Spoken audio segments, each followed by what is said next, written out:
Bonjour à toutes et à tous. Merci d'être avec nous et d'avoir pris ce temps, soit de déjeuner, soit de digestion, pour aborder ce sujet du coaching pour tous comme alternative aux formations leadership et management. Alors l'intention ici, c'est de partager le témoignage d'Olivia Steiner, qui est Human Capital Director chez Iris Group, qui est un groupe belge de plus de 3000 personnes dans le facility management, de partager donc son témoignage, son expérience quant à la formation, qui est vue aujourd'hui comme la stratégie dominante de développement des compétences, en particulier les compétences qui ont trait aux capacités relationnelles, à l'agilité émotionnelle, donc on appelle autrement compétences transverses, compétences soft skills, et qui constitue, selon Daniel Goleman, donc un psychologue américain et grand penseur de l'intelligence émotionnelle, 80% des compétences du leader ou du management, ou du manager. Donc derrière ces compétences, qu'est-ce qu'on met? On met la gestion du stress, l'écoute des émotions, le fait de pouvoir lire ses émotions et voir ce qu'il y a de caché derrière, la capacité d'influence, de motivation, de communiquer sur le sens, sur une vision, et puis aussi des compétences qui sont plutôt liées à l'organisation pratique du travail, son rapport à la procrastination, au fait de déléguer, de laisser plus ou moins d'autonomie à ses équipes. Et en fait, toutes ces compétences, on comprend bien, alors soit parce qu'on en a fait l'expérience, soit parce qu'on en a l'intuition, que c'est l'huile dans les rouages par rapport aux compétences cœur de métier, et qu'elles sont à la base de la mission managériale ou de la mission du leader. Donc pour, pour développer ces compétences chez ses équipes, Olivia a choisi une méthode, on va dire, spéciale, qui est celle du coaching pour tous. Donc le coaching pour tous, comment est-ce que ça s'est mis en place chez Iris Group? Olivia reviendra dessus tout à l'heure, mais en tout cas, depuis 1 an et demi, le partenariat entre Iris et Micromegas, c'est une vingtaine de talents qui sont soit en processus de coaching, soit qui vont entrer en processus de coaching. Et puis la particularité, c'est que ces talents ne sont pas simplement issus du comité de direction, du top management, mais aussi du middle management, et plus généralement, tous les talents volontaires sont concernés, avec la conviction, et peut-être qu'Olivia aura l'occasion d'y revenir, que le leadership, en fait, c'est plus qu'une compétence, un état d'esprit, et que tout le monde gagne quand chacun développe le sien. Avant de laisser la parole à Olivia, je me présente. Je suis Aurel Akman, ingénieur de formation de l'école polytechnique. Je suis ancien data scientist et puis aujourd'hui coach professionnel certifié par l'ICF, International Coaching Federation, et cofondateur de Micromegas. J'arrête le partage une seconde et je donne la parole à Olivia. Olivia, qu'est-ce que tu peux nous dire de toi en guise de présentation, et comment est-ce que tu décris le contexte d'Iris et les enjeux en matière de développement leadership? Oui. Alors bonjour à tous, merci d'être là également. Donc, je suis Olivia, vous avez compris que je travaillais chez Iris comme, directrice des ressources humaines. Moi, j'ai toujours été passionnée par l'expérience collaborateur. C'est quelque chose qui m'intéresse depuis toujours et j'ai un fonctionnement assez systémique. J'aime bien quand les choses font du sens et de la cohérence parce que ça crée forcément du bien-être et le bien-être est une des bases de l'expérience collaborateur. Alors, dans un contexte d'Iris, créer de l'expérience collaborateur, c'est pas toujours simple. Comme Aurel l'a dit, nous sommes une entreprise belge. Entreprise belge signifie aussi plusieurs langues nationales, mais on est une entreprise qui comprend 3100 ouvriers environ et 200 employés. On est actif sur 12 000 sites et chantiers. Donc ça veut dire qu'on n'est pas centralisé comme dans un environnement de production dans des bâtiments. On est vraiment éparpillé dans sur différents chantiers. On a plus de 10 métiers différents au niveau ouvrier et plus de 57 nationalités, avec une grande population quand même qui subit la fracture digitale et qui ne parle pas toujours les langues nationales.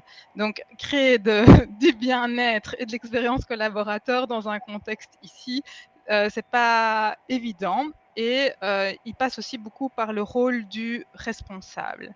Alors, les responsables d'aujourd'hui, comme dans la plupart des entreprises, en général, sont des experts qui ont évolué. Ça, c'est la situation qu'on a aujourd'hui. Ce n'est pas toujours le cas, mais c'est quand même la situation à laquelle on est confronté.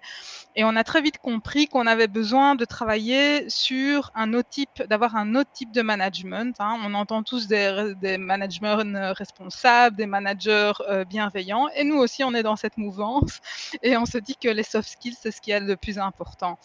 Alors, comme Aurel l'a mentionné, pour moi, le leadership, c'est un état d'esprit. Donc, il y a le leadership qui doit être là, présent chez le responsable d'équipe ou le gestionnaire d'une équipe, mais il y a le leadership que tout à chacun doit avoir aussi dans son job. Il doit avoir le leadership de son métier, de ses sujets, de sa carrière, de ses relations. Et donc, pour moi et pour toute l'équipe chez Iris, ce développement du leadership individuel est important aussi. J'en profite pour rappeler que ce séminaire a vocation à être interactif. Si vous avez des questions, n'hésitez pas à les poser dans la barre en bas à droite et on les prendra au fil de l'eau, au fur et à mesure des questions aussi auxquelles Olivia répondra. Olivia, toi, dans cette perspective d'améliorer le management et le leadership de tout un chacun dans ton équipe et de tout un chacune, c'est quoi ton expérience de la formation en entreprise sur ces thématiques-là? Alors, évidemment, la formation, c'est quelque chose qui existe depuis très très longtemps et que toutes les entreprises utilisent. En tout cas, dans le contexte d'Iris et dans la plupart des contextes dans lesquels j'ai travaillé, pour moi, la formation est une bonne expérience si elle est co-créée avec le fournisseur de services de formation, si elle est donnée aussi d'une manière très pratique, ou un bon mix de théorie et de pratique, tout au moins, et qu'elle est suivie par des communications, des piqûres de rappel, des interventions, par la suite. Il faut aussi qu'elle soit donnée dans un espèce de contexte, situationnel et qu'on prenne en compte la réalité de l'entreprise. Donc dans la plupart des cas, c'est vrai que quand on choisit une formation, on la choisit sur base d'un catalogue. On n'a pas beaucoup de possibilités d'adapter le contenu de la formation et c'est un peu donc déconnecté de la réalité des participants. Ce qui fait que par la suite, ça a beaucoup moins d'impact aussi. Il faut aussi rappeler que dans une formation, en général, c'est un one shot, on la donne une fois où il y a toute une session de 2-3 jours qui se suivent et dans la plupart des cas, 70 du contenu est oublié après 3 mois. Ce qui fait que, ça rend les choses compliquées et que le return on investment n'est pas toujours là. Il faut vraiment instaurer de la pratique, pour pouvoir, en bénéficier un maximum. Donc pour moi, la formation, c'est bien dans certains cas, comme je l'ai dit et s'il y a déjà peut-être une prise de conscience et une ouverture du collaborateur, en tout cas pour ce qui concerne les formations liées aux soft skills, on n'est pas ici dans les sujets techniques, et si le collaborateur se permet après aussi également de faire un autre suivi en profondeur de ce qu'il a acquis lors de la formation. Et à contrario, quand est-ce que la formation ne suffit pas? Et dans ce cas-là, quel pourrait être l'apport du coaching? Alors, la formation peut ouvrir. Il va ouvrir les chakras du collaborateur sur certaines thématiques. Il va lui permettre d'avoir parfois une approche structurée et très théorique d'un sujet, donc ce qui ne convient pas à tout le monde, mais qui là pourrait convenir aussi. Et une fois qu'un collaborateur, il y a certains, enfin tout le monde fonctionne différemment, Aurel, et s'il y a des collaborateurs qui ont besoin d'avoir une vue globale, une helicopter view avant de se lancer dans un sujet, là c'est un bon moyen d'ouvrir les chakras et de faire en sorte que l'apport du coaching soit amplifié. Ce que je voulais aussi dire, c'est que dans les formations, ce qu'on constate souvent, c'est qu'il n'y a pas cette sécurité psychologique qui existe par contre dans le coaching. C'est-à-dire que les collaborateurs ne connaissent pas forcément toujours le formateur, sauf dans certains cas où évidemment il y a tout un trajet de formation avec le même formateur, voilà. Mais il pourrait aussi y avoir le fait qu'on est confronté à des formations de groupe, soit avec des externes, soit avec des collègues internes, et qu'on aurait peur de se lancer dans la pratique, de faire des jeux de rôle ou de poser trop de questions, par peur d'avoir finalement un jugement qui ressort des autres participants à la formation. Et donc là, c'est bien de commencer avec une approche théorique et de le continuer avec un aspect pratique comme le coaching, dans lequel, là, il y a, à contrario, un cadre de sécurité psychologique qui est créé avec le coach. Ok, je te remercie. Je vais repartager une partie de mon écran pour être sûr qu'on s'accorde sur la notion de coaching, parce que c'est un mot qui est très galvaudé aujourd'hui. Quand on parle de coaching, on ne parle pas de psychologie, c'est-à-dire qu'on va aller plutôt chercher des solutions et s'orienter vers le futur plutôt que vers le passé. On ne parle pas d'un consultant qui va émettre un diagnostic, puis donner des conseils ou des recommandations sur telle pratique de management, telle pratique de leadership. On ne parle pas d'un mentor qui va inspirer par le récit de sa vie et de ce qu'il a vécu dans sa vie professionnelle. Et comme tu le disais, on ne parle pas d'une formatrice qui va avoir un déroulé et quelque chose à livrer qui est déjà sur l'étagère et qui est non spécifique et prédéterminé. Le coaching, on le définit comme un processus au cours duquel un talent va travailler vers un objectif qui est concret, qu'il a fixé lui-même vis-à-vis d'une situation bloquante. Métaphoriquement, on pourrait dire que le coaching, c'est une embarcation sur laquelle on entre avec un coach et pour laquelle on va fixer un cap, un phare. Ce phare, c'est l'objectif et c'est ce vers quoi on va aller. On va également se fixer un indicateur de progression. Donc, en fait, ça, c'est notre boussole par rapport à notre embarcation, savoir si on est en train de se rapprocher ou pas de l'objectif. Et puis, une durée d'accompagnement, et donc une durée d'accompagnement qui est fixée, prédéterminée en amont et qui n'a pas vocation à durer toute la vie. À partir de là, ce qu'on voit, c'est que pour une même demande exprimée, qui peut être, par exemple, je veux améliorer mon management, en fait, 3 personnes qui expriment cette demande-là vont en réalité y projeter des objectifs complètement différents. Et c'est là où intervient ce que tu décrivais, Olivia, de contexte situationnel. Pour la première personne qui arriverait à une formation de management, peut-être qu'en fait, son objectif, ce serait de passer moins de temps à suivre les tâches quotidiennes et pouvoir se dégager du temps sur la vision produit. Mais pour une autre personne, l'objectif d'améliorer son management, ça pourrait être par rapport aux rituels qui sont mis en place, par exemple pour gérer les frustrations des équipes. Et puis pour une troisième personne, peut-être que son enjeu à ce moment-là de sa vie professionnelle et son enjeu de leadership et de management, c'est plutôt de gagner en pouvoir de synthèse parce que c'est la conscience qu'elle en a et d'être plus structuré dans ses interventions. Donc là, on voit déjà le premier point sur lequel le coaching présente un intérêt notable concernant le changement des comportements, le changement durable des comportements, qui est ce qui est toujours visé en fait par le coaching, c'est d'abord d'être complètement spécifique aux besoins des talents. Et quand on parle de spécificité, on parle évidemment, comme je le disais ici, des objectifs qu'on va fixer, mais aussi d'être spécifique par rapport à l'avancée du talent, par rapport à son expérience. Si on part d'un coaching, par exemple, sur une prise de parole, il y a des personnes qui sont complètement extraverties, d'autres qui sont très introverties. On ne va pas partir du même point de départ et donc le chemin de l'embarcation ne sera pas le même. Travailler spécifiquement sur les besoins du talent aussi parce que si on reprend cette métaphore de l'embarcation, ici, ce n'est pas le coach qui rame, c'est le talent. Et ramer, en l'occurrence, ça veut dire apporter de la matière, ça veut dire apporter les matières situationnelles que le talent rencontre spécifiquement dans sa vie, plutôt que de partir de cas d'usage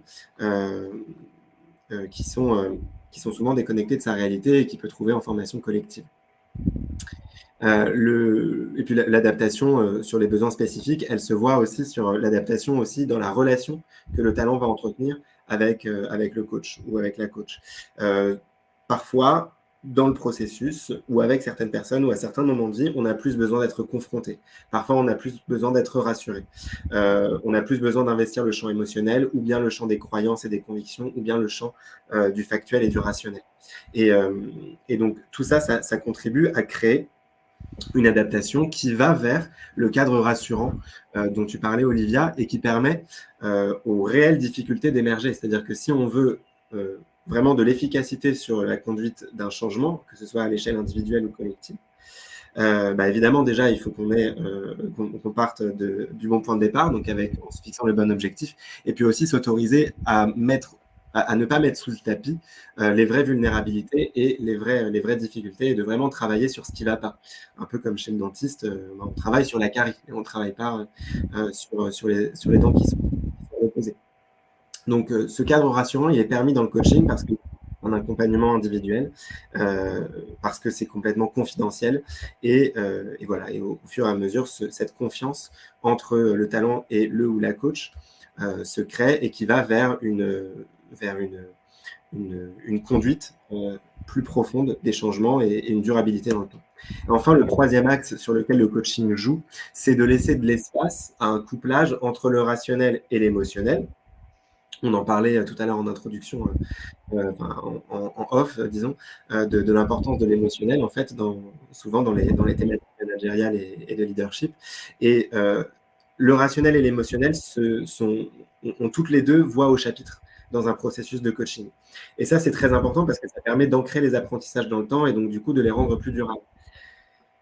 On ne change pas parce qu'on sait qu'il faut changer. Sinon, ce serait très facile de faire un régime, ce serait très facile d'arrêter de fumer ou ce serait très facile d'adapter notre mode de consommation à l'urgence climatique.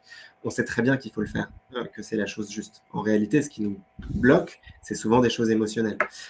C'est quoi nos peurs, c'est quoi nos croyances par rapport à ça? Quels besoins ça vient nourrir? Et en fait, c'est tout ça qu'on va pouvoir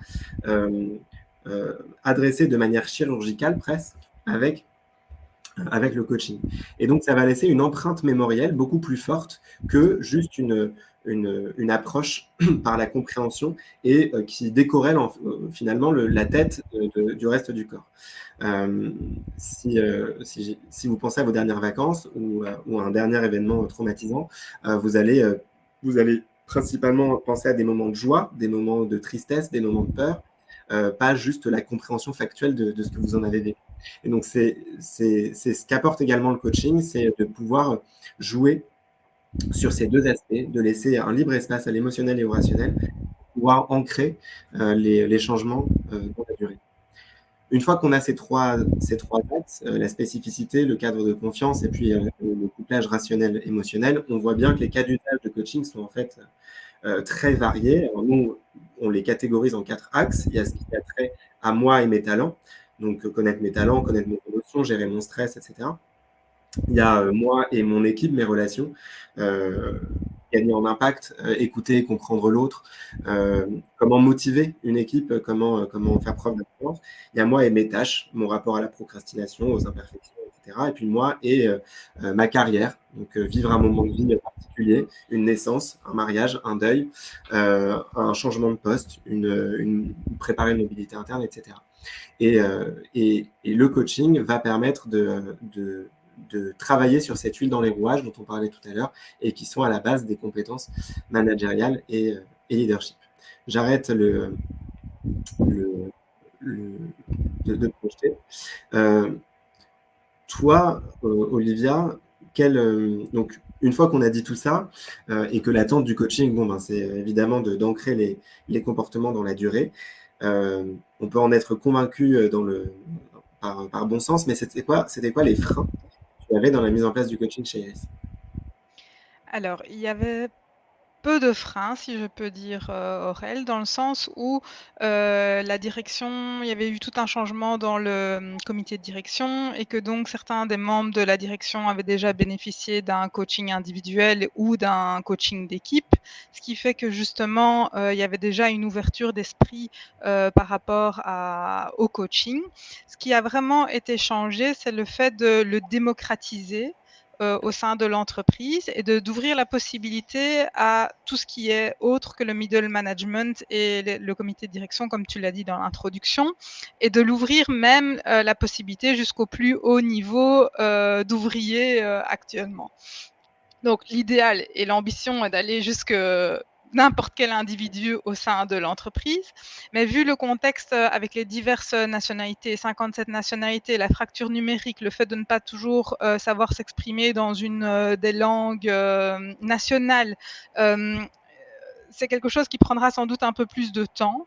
C'est aussi quand même un changement culturel qui a accompagné toute une refonte du système des ressources humaines aussi, et de la perception du système de performance et de la formation Aurel. Donc en fait, on a un peu revu tout ce... J'ai dit tout à l'heure que j'aimais bien travailler de manière systémique. On a travaillé sur le cycle de vie du collaborateur et comment créer son expérience collaborateur, et même plus que ça, une expérience humaine. Et donc, c'est là-dedans que la démarche de coaching s'inscrivait. Et donc, justement, tout paraissait cohérent, tout avait été expliqué, tout avait été bien amené petit à petit aussi, parce qu'on en avait discuté avec les équipes, en tout cas, surtout tous les employés déjà, ça c'est certain. On avait introduit ça. Alors, il reste toujours les freins individuels, de se dire qu'est-ce qui va m'arriver, qu'est-ce que c'est un coaching, qu'est-ce que je vais devoir faire, comment ça va est-ce que je vais devoir m'impliquer beaucoup, est-ce que ça va me prendre du temps, est-ce que ça va correspondre à mon horaire, est-ce que donc ça c'était plein de choses. Et puis ce qu'il y a aussi, c'est qu'avec Aurel, on a été un peu disruptif, parce qu'on a un peu on a un peu changé le modèle classique du coaching, à savoir que normalement un coaching c'est toujours avec une tripartite au départ. Donc on ouvre le coaching, il y a le responsable, le coach et le collaborateur qui font ensemble un contrat de coaching, les points sur lesquels il faut travailler.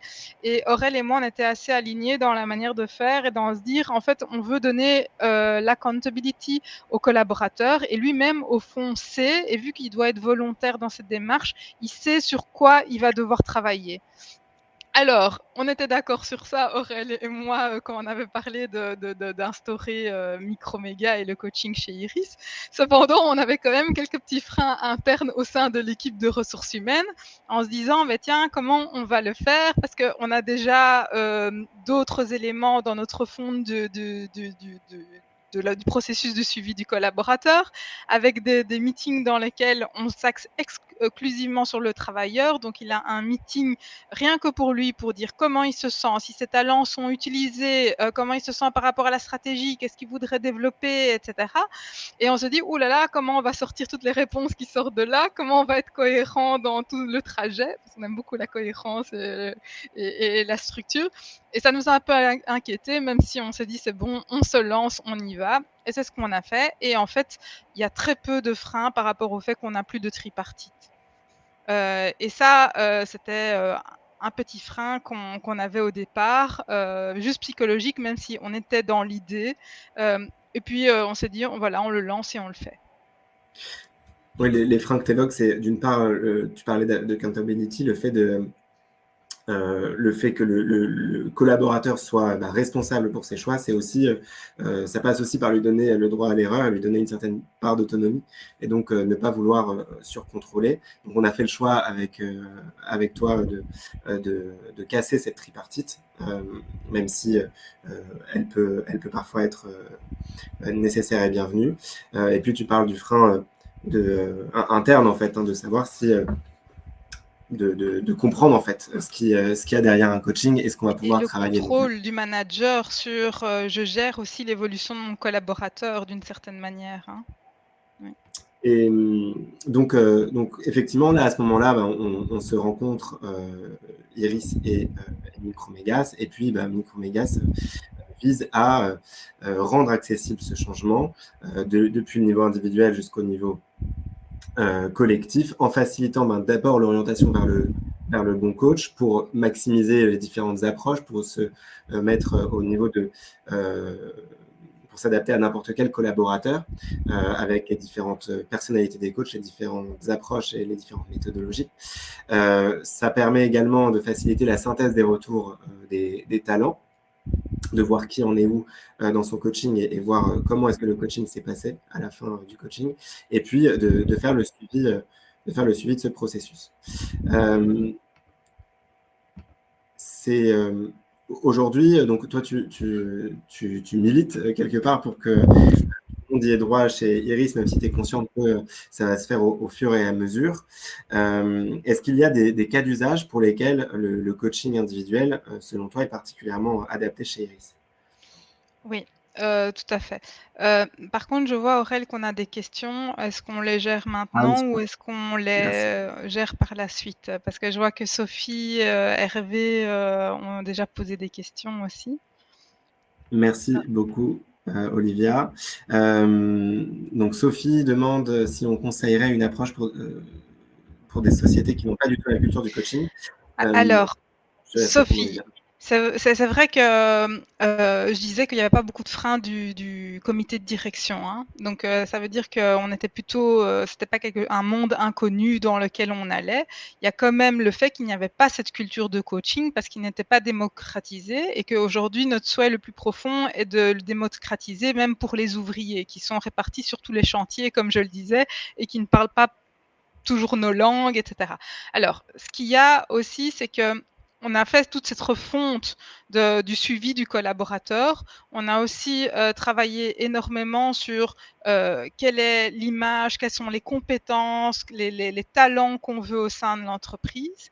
Et on s'est bien rendu compte qu'on pouvait faire un espèce de business case pour montrer que la solution d'aller d'un point A vers un point Z, façon de parler, c'était de travailler en profondeur sur les comportements. Et quelles sont les meilleures manières de travailler sur les comportements? Eh bien, c'est de justement d'avoir l'occasion de s'exprimer en toute sécurité psychologique, d'avoir un suivi régulier parce qu'il y a quand même au moins 5 séances de coaching en général. Donc, ça permet d'ancrer les changements dans les comportements. Et donc, nous, on a fait un espèce de business case autour de ça en disant, voilà, aujourd'hui, ça, c'est ce qu'on paye au niveau formation. Quelle était la satisfaction? On a fait une enquête sur ces formations. Est-ce qu'on a eu l'impression qu'il y a eu des changements durables dans les comportements suite à la formation? Déjà, on s'est bien rendu compte que naturellement, la plupart des collaborateurs allaient vers des formations techniques. Donc, c'est-à-dire qu'un IT, par exemple, il va choisir une formation sur la cybersécurité. Il ne va pas choisir une formation sur la communication assertive ou peu importe. Et donc ça, ce sont toutes des choses qu'il a fallu travailler.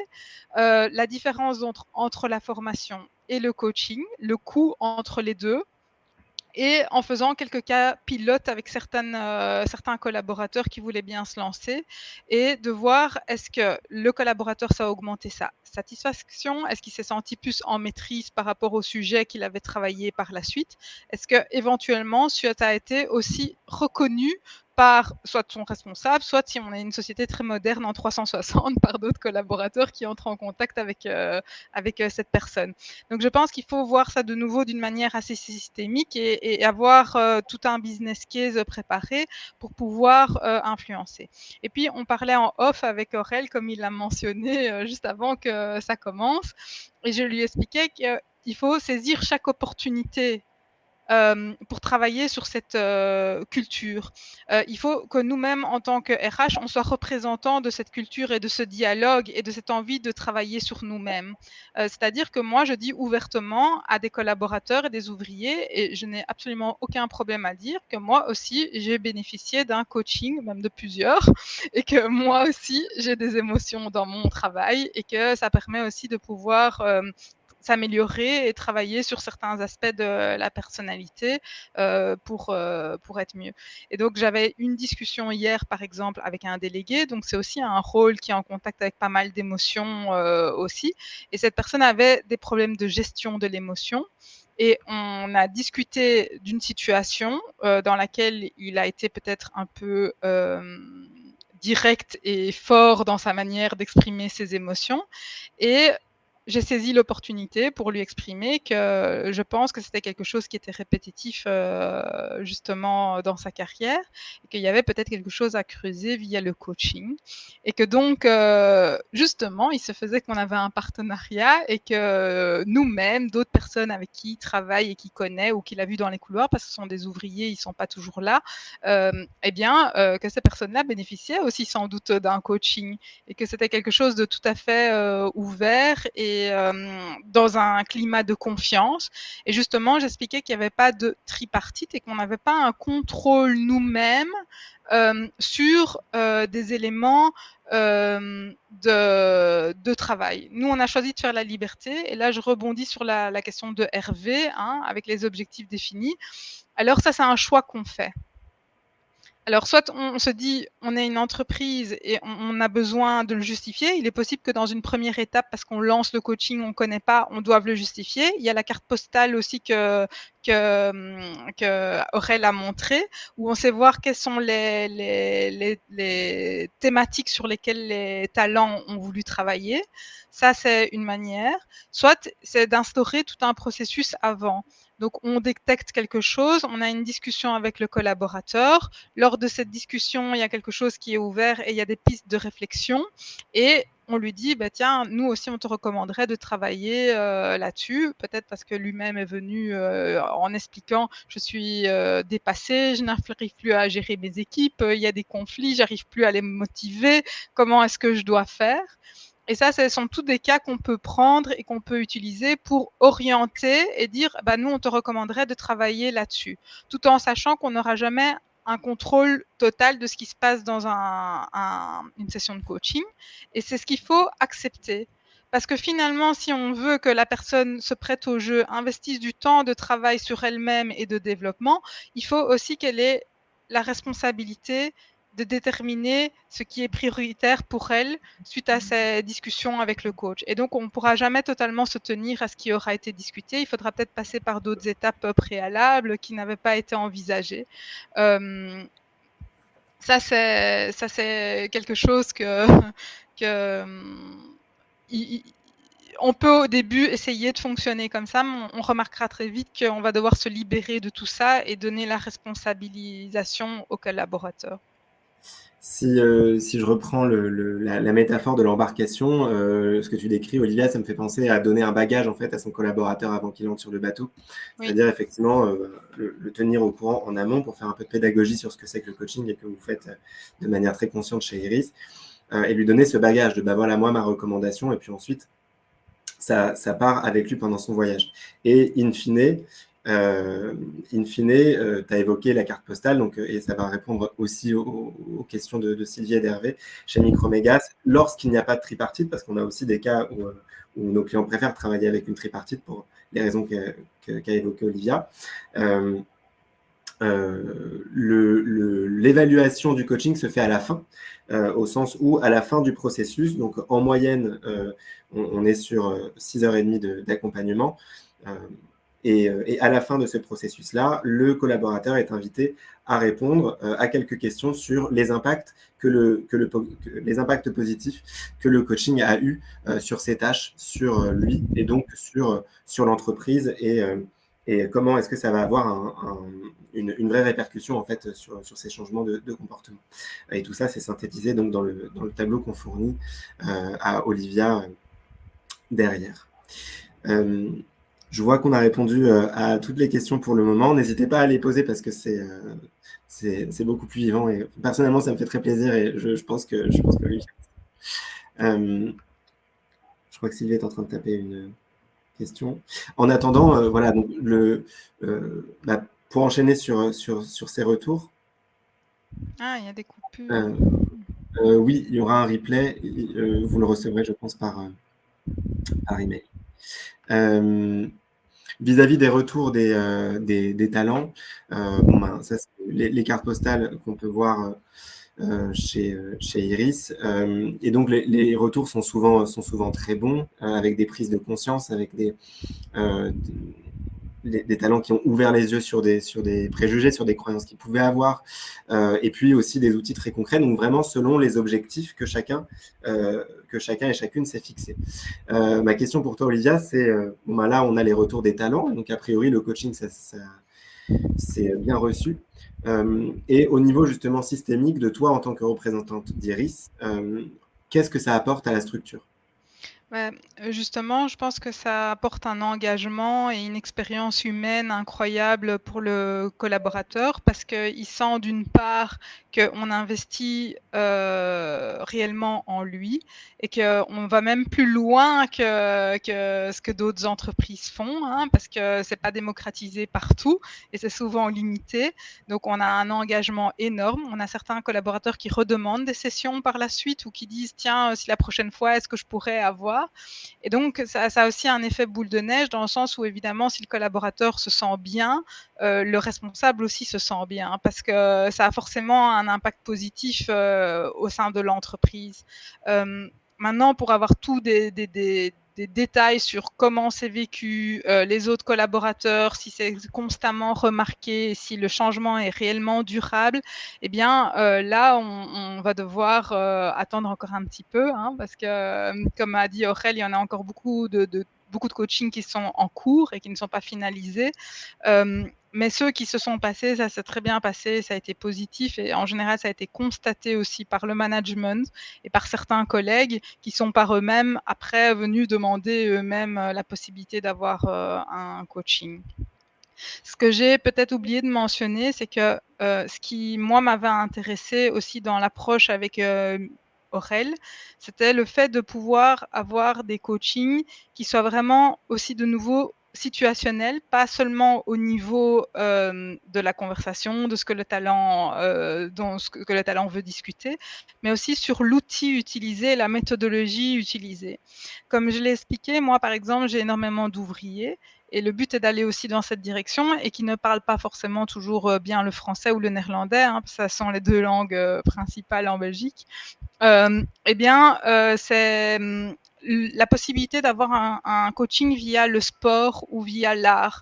Je pense que c'est une manière aussi de détourner la problématique du langage et d'avancer et qui fera qu'on atteindra peut-être aussi d'autres personnes qui sont peut-être plus qui ont peut-être plus peur d'aller dans un coaching parce qu'ils assimilent ça à ce que Aurel disait tout à l'heure, à de la psychologie, alors que ce n'est pas de la psychologie. Et donc, au fait de beaucoup devoir parler, se confier, utiliser les mots justes, alors qu'on n'est pas du tout dans cette approche. Et donc là, je pense que c'est un moyen détourné. Aujourd'hui, je pense qu'il n'y en a pas encore, pas un seul talent qui a choisi cette manière de fonctionner. Mais je pense qu'on va commencer à aussi faire justement un peu de communication sur ces manières-là pour atteindre aussi d'autres types de personnalités. Voilà. Oui. Donc, pour rebondir sur la question de Marine, ça transparaissait aussi dans ton discours, c'est que un des moyens de voir l'impact que ça a et l'évolution des compétences, c'est déjà les retours des personnes qui sont autour, ce qui est très plébiscité par le feedback 360. Et il y a cette culture chez Iris justement de prendre les retours de tout le monde par rapport aux compétences d'une personne. Donc là, à partir de ce moment-là, on peut se dire qu'effectivement les compétences sont en voie d'amélioration à partir du moment où son entourage en atteste quelque part. Je pense que Marine demandait aussi quel est l'impact sur le plan de formation. Donc en fait, oui, l'évolution des compétences grâce à ces coachings, c'est vrai que on suit l'évolution et on sait aussi qu'on doit évoluer et qu'on ne peut pas faire évoluer tout le monde au même niveau et à la même vitesse et que donc c'est quelque chose de progressif. Donc on a instauré de nouvelles compétences, enfin je dirais plutôt des nouveaux comportements parce que je préfère parler des comportements que des compétences parce qu'encore il y a la discussion, est-ce que c'est un talent, une compétence, est-ce que c'est acquis, est-ce que c'est naturel et ça devient un peu complexe. Et chez Iris, on a beaucoup d'ouvriers, donc on reste dans les choses simples. Donc les comportements, on a aussi fait une roadmap sur les comportements et sur les ambitions au niveau de ces comportements. Et donc on s'est dit, ben voilà, pour telle année, on voudra avoir évolué dans ces comportements-là. Et ces comportements sont suivis dans l'évaluation des performances, dans d'autres types de meetings et de réunions qu'on a avec les collaborateurs. Et on suit par rapport à ce qu'on indique donc dans les outils suite aux évolutions pour voir si on avance dans les degrés.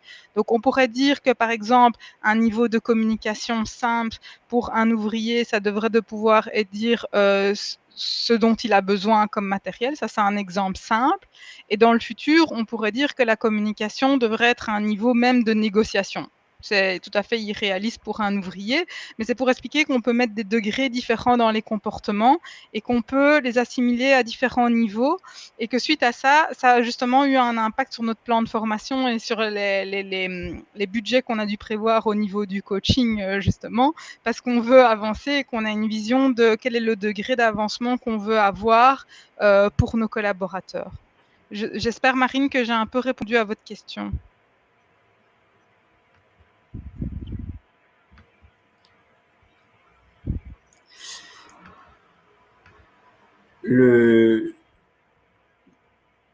Alors Hervé, je reviendrai sur votre question juste après. Je voudrais juste avoir la certitude de pouvoir conclure avant la fin. Je vois que le temps passe. Les 3 messages clés de ce webinaire avec Olivia, c'est que premièrement, le coaching individuel est une alternative sérieuse à la formation. Et en particulier pour ce qui est du développement des compétences managériales et leadership.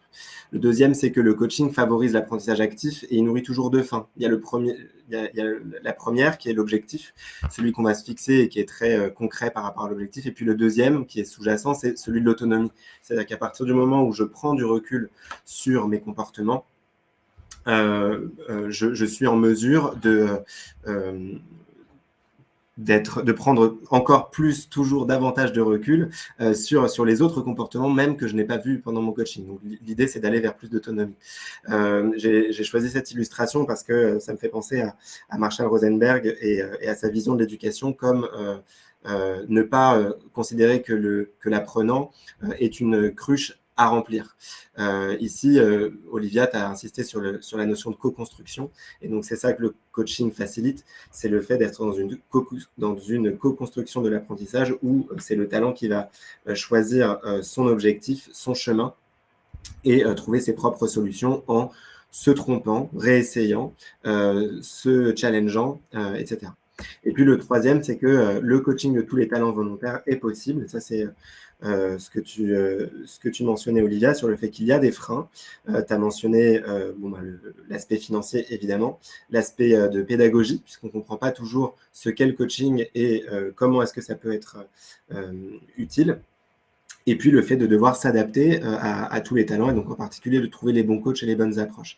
Et ça, c'est la mission qu'on s'est fixée avec Micromégas, de pouvoir lever tous ces freins-là en rendant le coaching accessible dans tous les sens du terme. Voilà pour la conclusion. Il reste 3 minutes et donc du coup, je vais pouvoir répondre à la question d'Hervé. Quand on parle de coaching de 6h30, donc déjà, on parle d'une moyenne, puisque chez Micromégas, on est conscient que le coaching, c'est quelque chose de totalement personnalisé. Donc, c'est faux de dire qu'en 5 heures, on peut régler tout problème et tout problème quel qu'il soit. Parfois, selon le talent, selon la méthodologie employée, selon l'échéance du talent, selon la thématique, il va y avoir un coaching qui va pouvoir durer 4 heures, parce que c'est juste un moment de reprise de confiance, à un moment très ponctuel de la vie. Et puis parfois, ça va être quelque chose, une compétence comme par exemple de la gestion du stress ou un truc plus profond où là, il va falloir 10 heures de coaching. Nous, on laisse ce choix-là au binôme entre le talent et le coach. Et ensuite, c'est pour un tarif égal, puisque c'est le coach qui joue sur son tarif horaire. Donc, en moyenne, c'est 6h30. Mais ça peut toujours varier selon les cas. Et donc, du coup, la nécessité de prolonger sur demande des collaborateurs, oui, c'est toujours possible. De toute façon, on gère du vivant, on gère de l'humain. Et donc, de ce point de vue-là, on est contre la standardisation à tout prix. On privilégie l'artisanat. J'espère avoir répondu à votre question, Hervé.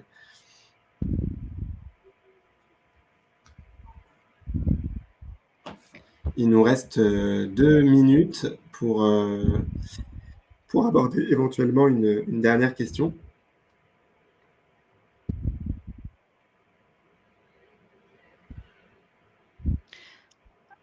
Alors ça, c'est une bonne question, Marine. C'est justement une partie du business case que j'ai faite. Et en fait, si ça dépend comment on calcule la formation. Si on prend le coût de la formation unique ou si, à savoir, 1 jour ou 2 jours ou 3 jours ou, sur une année, ça dépend le type de formation. Hem, A priori, le budget de coaching peut faire peur parce qu'il sera plus élevé à la base, vu que c'est en général un montant forfaitaire, qui est négocié et qui est inconnu et on ne sait pas très bien quels sont les résultats, qui vont être, faits. Mais quand on regarde le temps consacré à la formation et le return on investment sur le changement des comportements, pour moi, le budget de coaching est moins important que celui de la formation.